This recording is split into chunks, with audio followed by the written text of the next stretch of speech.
नमस्कार, स्वागत है आपका लोकसभा टीवी पर। मैं हूं मनोज वर्मा और आप देख रहे हैं हमारा खास कार्यक्रम संवाद में इस बार हम बात करेंगे नई दिल्ली लोकसभा सीट से भाजपा सांसद मीनाक्षी लेखी जी से। मीनाक्षी लेखी जी इन दिनों जो कोरोना संक्रमण के चलते लोग प्रभावित हैं, उनको भोजन वितरण, राशन वितरण, तमाम ऐसे काम कर रही हैं और कोरोना के खिलाफ लोगों को जागरूकता का संदेश दे रही हैं। उनसे इस मुद्दे पे भी बात करेंगे। साथ ही दिल्ली में जिस तरह से तेजी के साथ मामले बढ़े हैं, खासतौर से दिल्ली से जिस तरह से लोगों ने पलायन किया है, मजदूरों ने, उस राजनीति को भी, उस पहलू को भी समझने की हम कोशिश करेंगे मीनाक्षी लेखी जी से। मीनाक्षी जी, आपका बहुत बहुत स्वागत है लोकसभा टीवी पर। नमस्कार जी, धन्यवाद। मीनाक्षी जी, सबसे पहले तो बात मैं आपसे यही जानना चाहूंगा कि इस समय कोरोना संक्रमण के चलते लोग खासे प्रभावित हैं, आप क्या कर रही हैं उनके लिए? देखिए, मेरी तो सबसे पहले तो सबसे ज़्यादा घबराहट थी कि कोई भूखा ना रहे हमारे क्षेत्र में। जी। और भरपूर प्रयास किया और शुरू में अपने आप से किया, बाद में जनता का भी, बहुत लोगों का सहयोग भी आया। और ये हालत है कि अगर दिल्ली की बात करें तो मैं हैरान थी कि दिल्ली की सरकार ने 63 टन अनाज का वितरण किया, जबकि केंद्र सरकार ने 36,000 टन से ऊपर सामान इनको भेजा है। और एक अकेले मैं सांसद होते हुए तो 70 टन तो हमने पहली बार में किया, उसके बाद 10 ट्रक और किया, फिर 10 ट्रक किया और लगातार कहीं पैक खाना, 650 लोगों का खाना एक तरफ से, 500 का अलग से, कई 2000 लोगों की एक किचन। तो करते कराते मुझे ऐसा लगा कि एक सांसद अगर इतना कर सकता है अपने रिसोर्सेज से, तो दिल्ली की सरकार तो कितना कर सकती है। लेकिन दिल्ली की सरकार कहीं ना कहीं फेल्ड है और उन लोगों ने वो काम नहीं किया जो कि हम लोगों को एब्सेंस में उनके करना पड़ा। और आज भी लोगों की रिक्वायरमेंट आती है कि 50 लोग यहाँ पे हैं, 100 लोग वहाँ पे हैं, 500 लोग यहाँ पे हैं, इनको राशन की जरूरत है।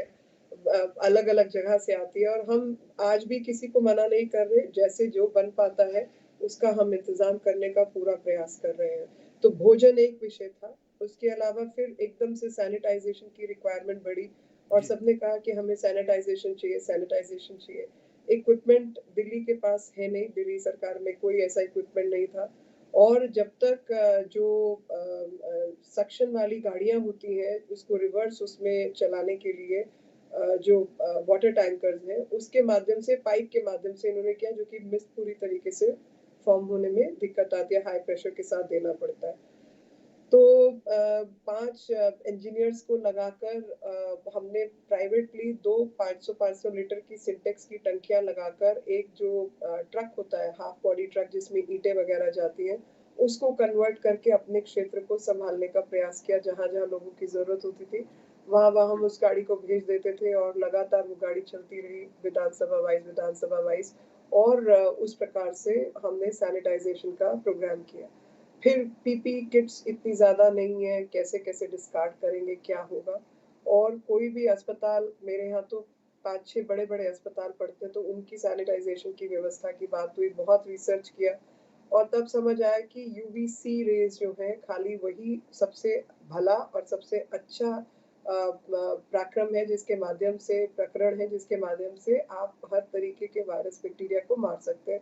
लेकिन बहुत ही सुरक्षित हाथों को वो इस्तेमाल करें, ऐसा उसकी आवश्यकता है। नहीं तो कोई भी आदमी गलती से उसके सामने आएगा तो खुद को डैमेज करने का भी डर रहता है।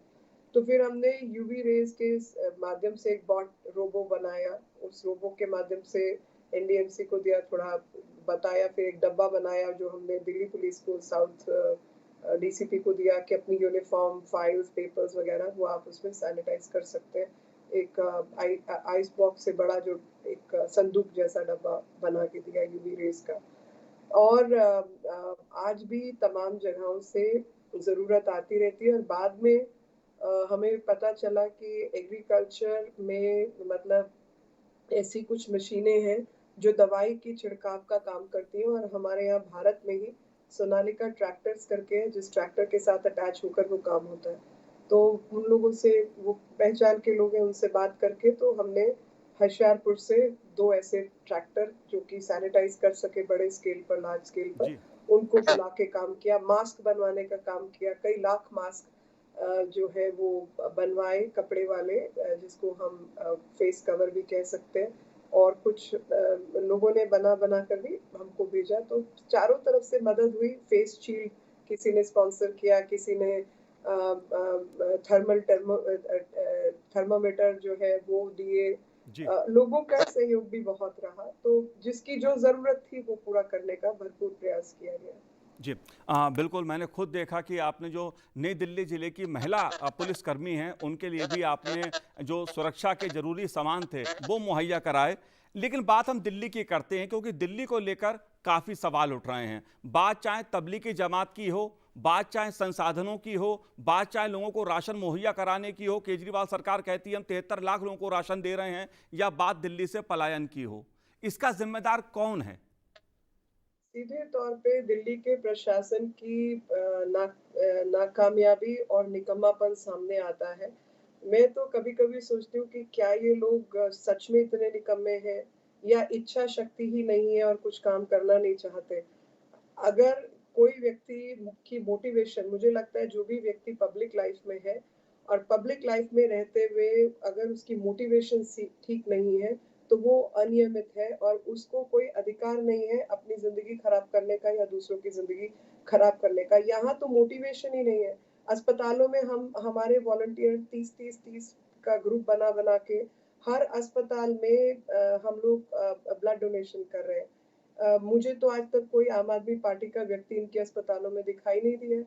मगर अगर खून की शॉर्टेज है, थैलेसीमिक बच्चे हैं, बूढ़े हैं, बुजुर्ग हैं, ऑपरेशन वाले हैं, कोविड पेशेंट्स हैं, खून की ज़रूरत तो सबको है। कोई मुझे आज तक नहीं दिखाई दिया, राशन बाँटते हुए कोई नहीं दिखाई दिया, कोई मुझे सैनिटाइज़ेशन करवाते हुए नहीं दिखाई दिया। मुझे तो समझ ही नहीं आ रहा कर क्या रहे हैं। यहाँ तक कि मुख्यमंत्री खुद सिवाय प्रेस कॉन्फ्रेंस के टीवी पे आने के अलावा कहीं पर भी क्षेत्र में नहीं दिखाई दिए। और मैं नई दिल्ली में रहती हूँ। कल ही हमने वहाँ पे ट्रक भर के सब्जी का वितरण किया था बीआर कैंप में। तो जो चीज़ उपलब्ध होती है, कहीं पे सैनिटरी पैड्स हैं तो सैनिटरी पैड्स बाँट दिया, कहीं पे हैंड सैनिटाइज़र है तो हैंड सैनिटाइज़र बाँट दिया, साबुन तो साबुन, सुरक्षित रखने के लिए आयुष मंत्रालय का जो काढ़ा है वो दे दिया। पर मेरे को अपने क्षेत्र में एक भी व्यक्ति इनका ज़मीन पे नहीं दिखा है। तो चाहे पुलिस कर्मी हैं, चाहे कोरोना वॉरियर्स के रूप में सैनिटेशन स्टाफ है, सैनिटाइज़ेशन के लिए मलेरिया वाला स्टाफ है, उन सब की तनख्वाहें तक नहीं दे रहे, तो भाई दिल्ली तो ऐसे नहीं चलेगी ना। दिल्ली को चलाने के लिए हर व्यक्ति का काम निश्चित है। आपको वोट मिला, आप मुख्यमंत्री 5 साल के लिए हैं, लेकिन उस समय में आपको जनता की सेवा करनी है या नहीं? आप ऐसे ही करते रहेंगे, लड़ते-भिड़ते रहेंगे और काम नहीं करेंगे। अभी कल आपने देखा सिक्किम वाला विषय, वो वॉलंटियर्स की रिक्रूटमेंट का एडवर्टाइजमेंट निकलता है, उसमें सिक्किम को भूटान, नेपाल के साथ टैग किया हुआ है। अब ये निकम्मापन है या साजिश है मुझे नहीं मालूम, लेकिन तहकीकात तो होनी चाहिए। ऐसे ऐसे देश नहीं चलता जी। मैडम, यहाँ पर फंड का सवाल आता है। एक यहाँ फंड का मुद्दा आता है, क्योंकि केजरीवाल जी ये कहते हैं कि केंद्र सरकार से हमें पर्याप्त फंड नहीं मिलता है, जबकि दिल्ली की हालत ये है कि दिल्ली नगर निगम के चाहे शिक्षक हों, चाहे डॉक्टर्स हों, चाहे सफाई कर्मचारी हों, उनको 3-3 महीने तक वेतन नहीं मिलता है। वो कोरोना से कैसे लड़ेंगे जब उन्हें पैसा नहीं मिलेगा? इस फंड की राजनीति के लिए कौन जिम्मेदार है? फंड की राजनीति के लिए सीधे तौर पे दिल्ली सरकार जिम्मेवार है और मैं इसके लिए आपको एक आंकड़ा और तथ्य बताना चाहती हूँ। फाइनेंस कमीशन की रिपोर्ट्स होती है, उसके मुताबिक राज्यों को पैसा दिया जाता है और प्रधान सबको पहले 32% के आसपास बजट का एलोकेशन होता था, लेकिन जब से नरेंद्र मोदी जी भारत के प्रधानमंत्री बने और क्योंकि वो खुद मुख्यमंत्री रहे थे, तो उन्होंने बहुत सारी स्कीम्स को मर्ज करके राज्य सरकारों की जो राशि है उसको बढ़ाकर 42% और जीएसटी 55% उनको देना शुरू किया कि अल्टीमेटली एग्जीक्यूशन का जो काम है वो राज्य सरकार का है। तो पहले के मुताबिक राज्य सरकारों को इन्होंने ज़्यादा मजबूत किया और ज़्यादा पैसा दिया। और जहाँ तक दिल्ली सरकार का सवाल है, जब ये 2012 में पहली बार चुन के आए थे, तो स्वराज नाम की किताब निकाली थी। जी। स्वराज में लिखा था कि हम इसमें जो लोकल बॉडीज़ हैं, उन लोकल बॉडीज़ को हम बहुत अधिक मजबूत बनाएँगे और उनकी बजटिंग बढ़ाएँगे और उनकी बजट 20% तक करेंगे। ये मैंने पढ़ी है, इसलिए मुझे याद है और 20% बजट लोकल बॉडीज़ का बढ़ाने की बात की थी। फाइनेंस कमीशन के मुताबिक जो थर्ड फाइनेंस कमीशन था, उसमें 7% के आसपास इनको मिलता था। जी। 7% भी ये नहीं दे रहे थे। उसके बाद अभी फोर्थ फाइनेंस कमीशन चला गया। फोर्थ फाइनेंस कमीशन को लागू ही नहीं किया। अभी 5th फाइनेंस कमीशन आ गया है और 5th फाइनेंस कमीशन के दौरान अभी तक जो 3rd फाइनेंस कमीशन है, उससे भी कम पैसा म्युनिसिपैलिटीज़ को दिया है। और ये रोज़ की कहानी है और मुझे समझ नहीं आता कि कोर्ट में वकील कौन खड़े हैं, जजेस किस बुद्धि के हैं, कौन क्या बहस कर रहा है, जो इन फाइनेंस कमीशन की रिपोर्ट्स को ये कह रहे हैं कि ये इम्प्लीमेंटेबल नहीं है। 5th फाइनेंस कमीशन की 80% जो माँग है, उसको पूरा नहीं किया गया है, उसको खारिज कर दिया गया है और केवल 20% जो है उसको माँगा गया है। आप सोचिए कि 2012 के अंदर अगर 700 करोड़ के आसपास धनराशि म्युनिसिपैलिटीज़ को मिल रही है, जी। आज वो घटकर 144 करोड़ मिली है, तो कैसे काम होगा आप मुझे बता दीजिए? सफाई, कोविड, तनख्वाहें, बच्चे और जो भी लोग सैनिटेशन, सैनिटाइज़ेशन, मलेरिया विभाग इस तरीके का काम कर रहे हैं, वो अमीर लोग हैं क्या? और अमीरों का तो आज मेरे पास आया जो टैक्स पेयर है, आप टैक्स पेयर का भी ख्याल नहीं रख रहे।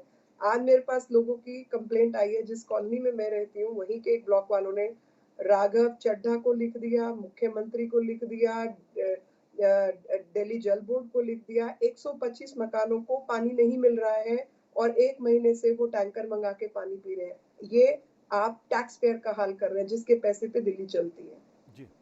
हाँ, जी मैडम, एक बात और यहाँ पर उठती है कि दिल्ली में जिस तरह से मामले बढ़े हैं कोरोना के, अगर पिछले एक हफ्ते की मैं बात करूं तो लगभग 6,000 मामले बढ़े हैं।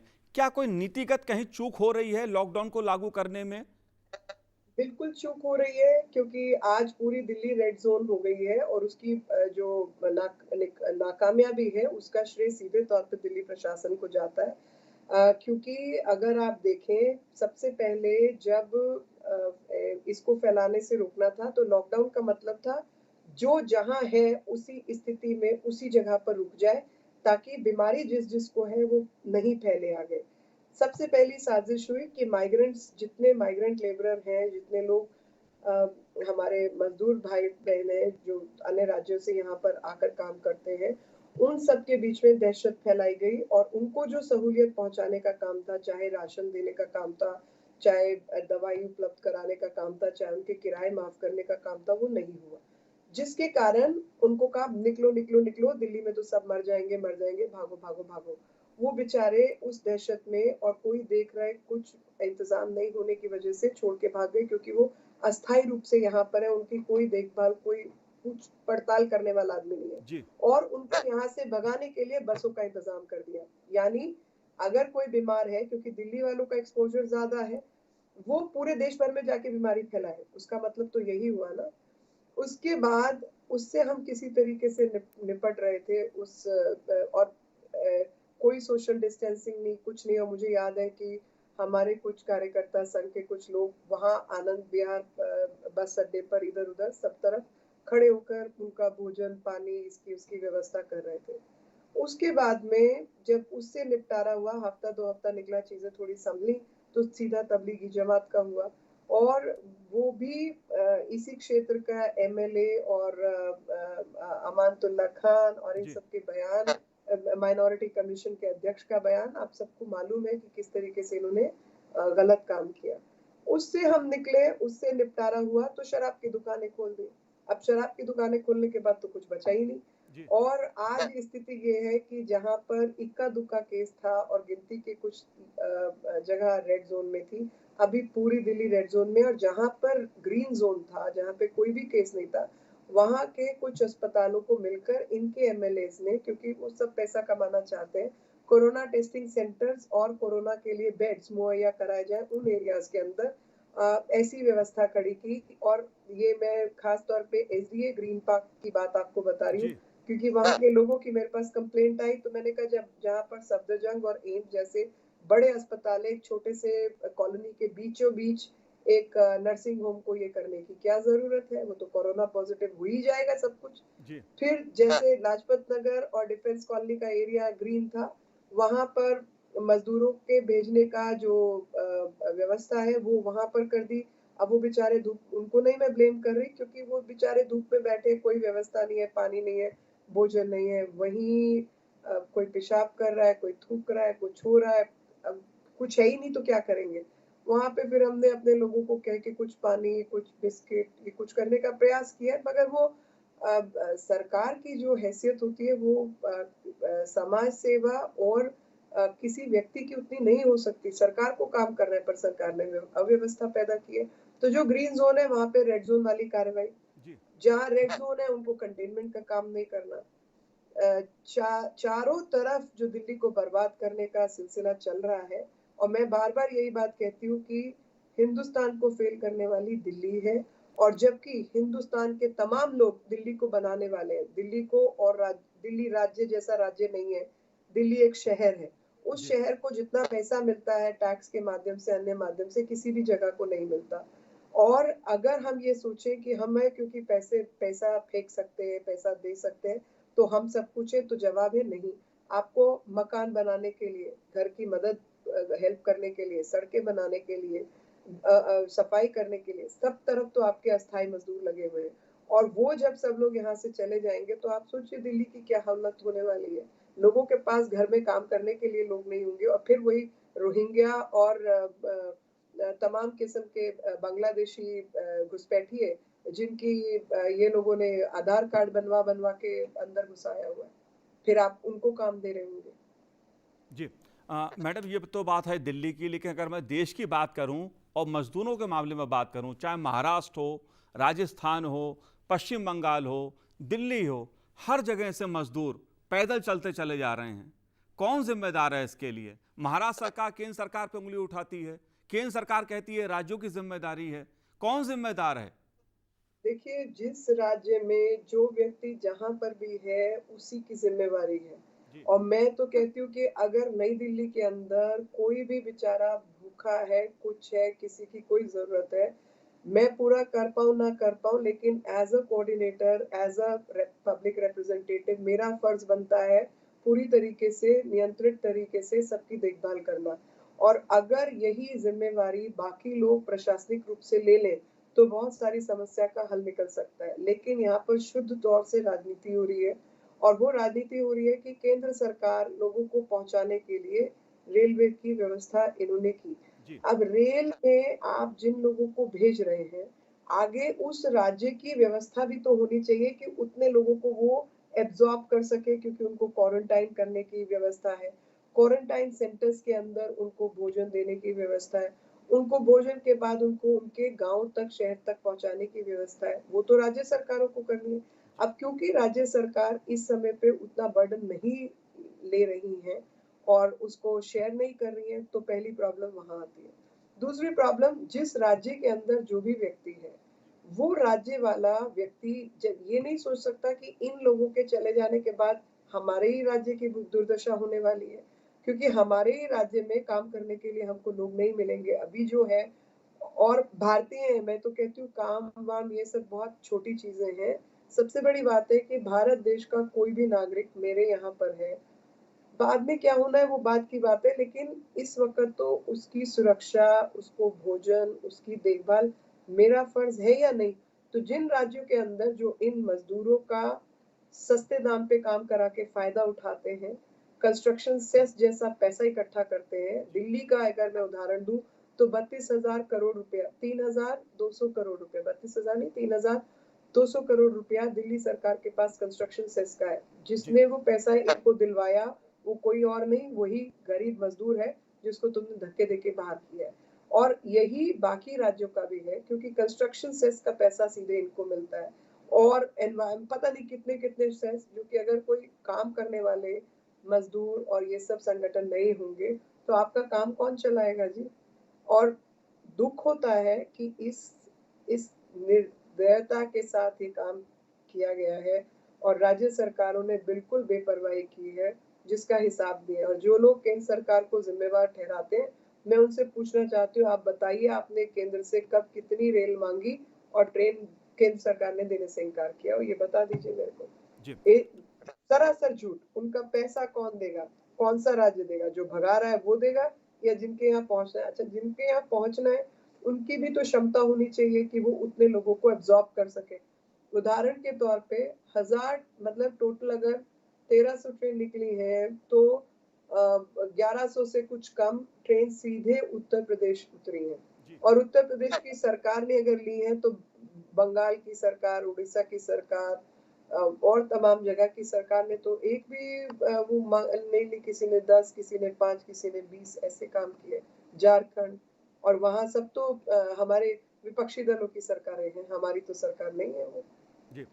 लेकिन कांग्रेस नेता प्रियंका गांधी ने कहा कि बसें यूपी में नहीं जाने दी योगी सरकार ने। राहुल गांधी जो मजदूर से उनके दुख दर्द जानने फुटपाथ पर बैठ के उन्होंने दुख दर्द जाना। कांग्रेस पार्टी ने कहा कि केंद्र सरकार की जो नीतियां हैं उससे लोग संतुष्ट नहीं हैं। आपका क्या कहना है? कांग्रेस के नेता लगातार सवाल उठा रहे हैं।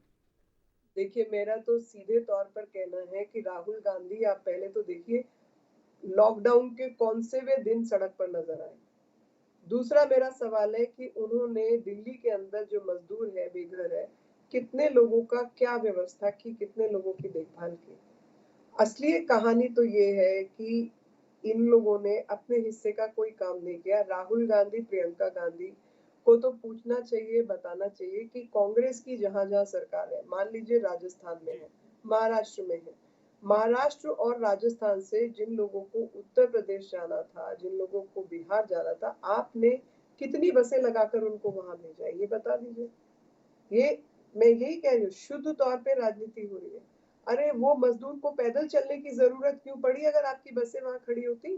जी। सच तो ये है कि सिर्फ नाटक नौटंकी करके कहीं पे मोटरसाइकिल, कहीं पे स्कूटर उल्टे सीधे नंबर देके फिर आगे जहां उनको लगाना है। अरे हर चीज की व्यवस्था होती है, ऐसे बेवकूफाना तरीके से काम थोड़ा ही होता है कि कहीं ले जाके मैं बस खड़ी कर दूं और कहूँ कि अब लेके जाओ। ऐसे नहीं होता जी, प्लानिंग होती है। और ये मजबूरी और ये सब जरूरत ही नहीं पड़ती अगर आप सीधे तरीके से जहां आपकी राज्य सरकारें हैं वहीं पे ये बस लगवा देते ना उनको अपने घर तक पहुंचाने के लिए। और उनको घर तक जाना क्यों पड़े? अगर आप उनको सुरक्षा दें, उनको अपने यहाँ रखें, वो जी। बेचारा पैदल चल के क्यों जाएगा? वो तो अपनी स्थिति से भागकर आप शहर में आया है ना।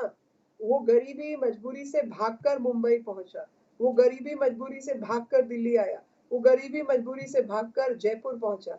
उसको वहां से निकलने की जरूरत क्यों पड़ी? क्योंकि आप उनकी देखभाल अपने उन राज्यों में नहीं कर पा रहे, तो उसको लगा कि यहाँ मरने से अच्छा है कम से कम मैं अपनों के बीच चला जी। जाऊं। ये उसकी मानसिकता है, उसको समझिए। उसको आपने ऐसा डर बिठा दिया कि वो उसको कोई पूछेगा नहीं, उसके पास कोई ज़रूरत का सामान नहीं पहुँचाएगा, कोई उसके दुःख दर्द में शामिल नहीं होगा। उसके पास क्या ऑप्शन दिया आपने? अगर उसके घर में राशन की बोरी पहुँच गई होती, किट पहुँच गई होती, वो क्यों छोड़ के जाता? वो कहता ठीक है अभी थोड़े से पैसे हैं, यहीं टिके रहो, थोड़े दिन में, महीने, 2 महीने, 3 महीने में जब काम खुलेगा तो मुझे काम मिल जाएगा। उसके पास खाने को नहीं है, वो कहता जो थोड़े से पैसे लो और भागो यहाँ से कम गाँव जाकर खाना तो मिल जाएगा। जी। क्यों च- कोई जाएगा? जी, मुझे अच्छा लग रहा है मीनाक्षी जी, आप जो मजदूरों की दिल की बात है उसको आप बोल रही हैं। मैं इसलिए बात कह रहा हूं कि तमाम मजदूरों से मैंने भी बात की और उनका दर्द यही है कि दिल्ली में उनसे बड़े बड़े वायदे तो किए गए लेकिन वायदे पूरे नहीं हुए। लेकिन एक बात और आपसे जानना चाहता हूं, आपने कहा कि लोग चीन से बने मास्क ना लगाएं और स्वदेशी हाथों से बने मास्क का प्रयोग करें। यह संदेश क्यों और किस लिए? अगर आप चीन का ग्रोथ ग्राफ देखेंगे, आप उनका पढ़ेंगे कि वो कैसे हुआ, तो 1984 तक 62 की लड़ाई में जो हमारी दुर्दशा हुई, गलत सही एक अलग विषय है किसी और दिन का, लेकिन 62 की लड़ाई से 1984 तक भारत का चीन के साथ कोई संबंध नहीं था, कुछ खास नहीं था। मतलब अटल बिहारी वाजपेयी भी मतलब बीच में जनता पार्टी की सरकार भी रही, चौधरी चरण सिंह भी प्रधानमंत्री रहे, मोरारजी देसाई भी रहे, तमाम तरीके की व्यवस्था बनी रही, लेकिन 1984 तक भारत का चीन से कोई संबंध नहीं था। इंदिरा गांधी की मृत्यु हुई अक्टूबर में। अक्टूबर की उनकी मृत्यु के बाद दिसंबर में पहली वार्ता होती है भारत के प्रधानमंत्री की चीन के राष्ट्रपति के साथ, और थाईलैंड में वो मुलाकात होती है। दिसंबर में मुलाकात के बाद जनवरी में हम उनको मोस्ट फेवर्ड नेशन स्टेटस भी दे देते हैं। आप अंदाजा लगाइए, एक ऐसा देश जिसके साथ कुछ लेना देना नहीं था, जी। हम उसको मोस्ट फेवर्ड नेशन स्टेटस देने के बाद हमारी बुरे बुरे हाल शुरू हो गए और उनका ग्रोथ बढ़ता चला गया। 84 तक वो हर जगह पर हमारे से पीछे थे, और धीरे धीरे खिलौनों की दुनिया में हम सबसे आगे थे, हमारी खिलौना की इंडस्ट्री बंद हो गई। हम दवाइयों में, फार्मास्यूटिकल्स में सबसे आगे थे। हमारी 4 बड़ी-बड़ी कंपनियाँ बंद हुईं जी और जो रही सही कसर थी, वो 84 के बाद जो यूपीए 1 और यूपीए 2 का दशक था, उसके अंदर सबसे ज़्यादा गड़बड़ें हुईं। और इन्हीं सब नीतियों के कारण जहाँ पर 100 मिलियन डॉलर का ट्रेड होता था, वो बढ़कर कुछ बिलियन डॉलर का हो गया और पूरा ट्रेड डेफिसिट कि हमने सब कुछ बनाना बंद कर दिया। मुझे आज तक समझ नहीं आया कि पेन इंडस्ट्री, पेन वगैरह में हम सबसे अव्वल होते थे, जी जेलपाक और तमाम तरीके की स्याही और इस सब में। आज की तारीख में एक हम बॉल पेन नहीं बनाते इस देश में। दवाइयाँ का एक्टिव इंग्रेडिएंट हमको वहाँ से इम्पोर्ट करना पड़ता है, चीन से नहीं जी आएगा तो आपकी एंटीबायोटिक की दवाइयाँ कैप्सूल नहीं बंद होंगे। धीरे-धीरे जो प्राइमरी एरियाज़ थे किसी भी चीज़ को बढ़ाने के लिए, हम वहाँ केवल पिछड़े ही नहीं बल्कि हमारी दुकानें बंद हो गईं और हम सिर्फ़ एक ट्रेडिंग कम्युनिटी बन के रह गए और एक मार्केट बन गए चीनी माल के लिए। जी बिल्कुल यानी चीन कमाएगा हमारे से और ऐसी-ऐसी चीज़ें पीपीई का उदाहरण तो आपके पास है, मास्क, पीपीई आप नहीं बना सकती, ये कोई बहुत हाई-टेक चीज़ें हैं। ये लो-टेक चीज़ें हैं, आपने लो-टेक चीज़ें बनानी बंद कर दी और उन्होंने अपना माल यहाँ पे डंप करना शुरू कर दिया। आपकी पूरी व्यवस्था गड़बड़ थी, यहाँ तक कि अगरबत्ती की डंडियाँ हम उनसे इम्पोर्ट कर रहे हैं। जी आप मुझे ये समझा दीजिए कि अगरबत्ती जो कि इतने सारे लोगों को नौकरी रोज़गार दे सकती है, आप वो अगरबत्ती नहीं बना रहे। दुनिया में सबसे ज़्यादा किस्म का बैम्बू भारत जी देश में होता है।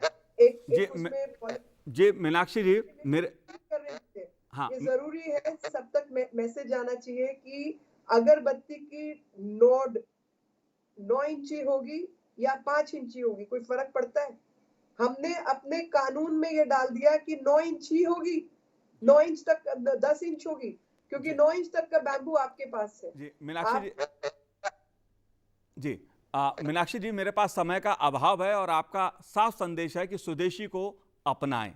ये आपका एक संदेश है और साथ ही जो प्रधानमंत्री नरेंद्र मोदी जी ने कोरोना से उसके लिए 20 लाख करोड़ रुपए का पैकेज दिया, वो भी अपने में खासा अहम है। आपने हमसे बात की, आपका बहुत बहुत शुक्रिया।